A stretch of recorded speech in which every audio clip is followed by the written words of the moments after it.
Item number SCP-46666. Object Class Catter. Special Containment Procedures. Web traffic and law enforcement channels worldwide are to be monitored for evidence of SCP-46666 activity, and particularly for cases of stalking or reports of anomalous phenomena involving families with young children. Should a Weissnacht event be suspected to be in progress, the nearest containment task force is to be dispatched to attempt containment of SCP-46666. Standard PDP 8 Humanoid First Contact Protocols apply. Media coverage of family deaths attributed to SCP-4666 is to be suppressed or falsified to make said deaths appear as non-anomalous home invasion murders. Forensic evidence and SCP-4666-A instances collected by non-Foundation agencies are to be confiscated and witnesses amnesticized. Description: SCP-4666 is currently believed to be a single, exceptionally long-lived humanoid entity of unknown origin. Survivors of Weissnacht events typically to describe SCP-46666 as a very tall, between 2 meter and 2.3 meter elderly male of European descent, with an extremely emaciated appearance. The entity always appears completely naked, even when observed outdoors in freezing weather, though the nature and extent of its anomalous properties remain uncertain. SCP-46666 appears capable of instantaneous on near instantaneous travel to any location north of 40 degrees north latitude, and possibly to any location on Earth.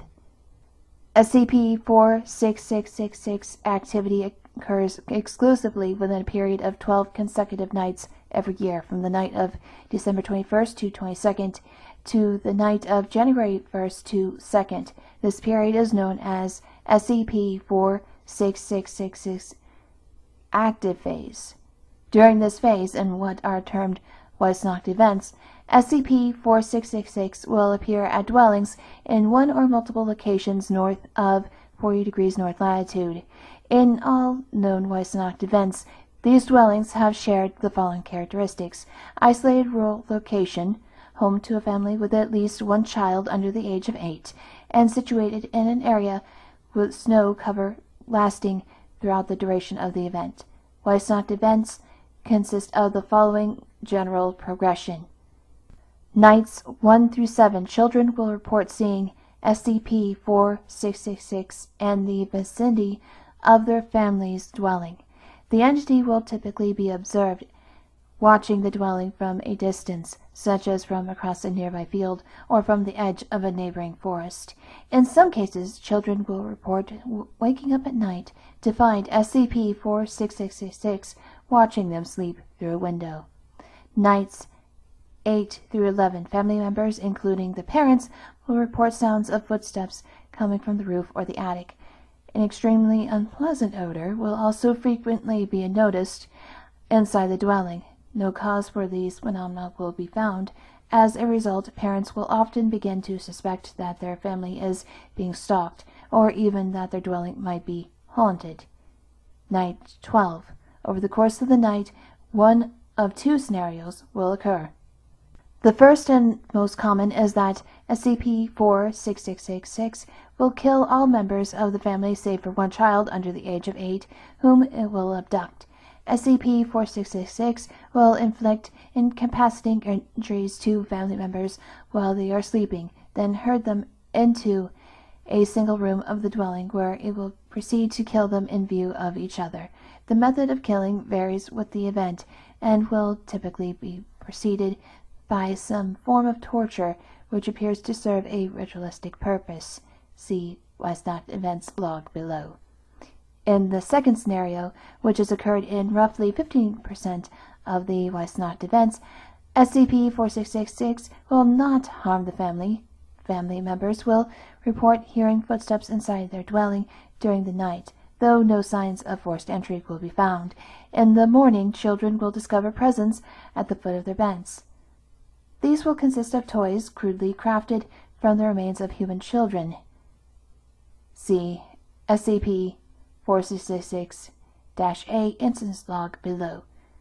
The criteria of any by which SCP-4666 will determine the outcome of a Weisnacht event are unknown. Discovery: SCP-4666's existence and ongoing activity were first detected in 1974 through the Foundation's newly implemented anomalous signature recognition program, when several highly similar home invasion incidents resulting in family deaths were found to have occurred throughout the Northern Hemisphere during the night of January 1st to 2nd. Extensive research into civilian and law enforcement archives worldwide eventually uncovered evidence of probable Weisnacht events for nearly every preceding year going back to the late 18th century, average of 3 known events per year. Numerous historical documentaries were also found which appeared to describe SCP-4666 activity occurring prior to this period, in some cases as early as the 2nd century AD in Europe and Russia, and as early as the 1st century BC in Scandinavia.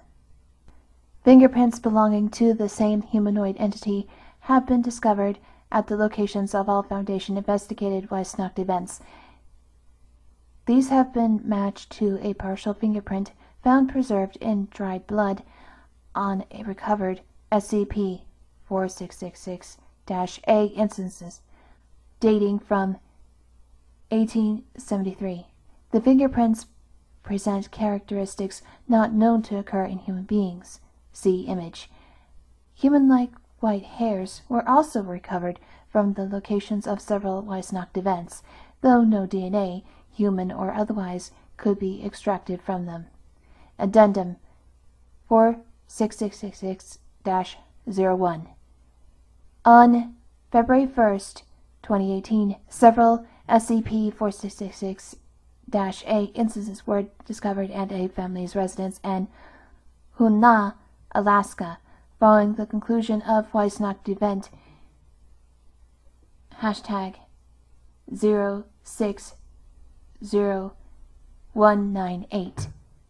Among these instances were SCP-4666-A 960, which consisted of a crude, life-size doll made from the emaciated body of a female child, to which the following modifications had been made.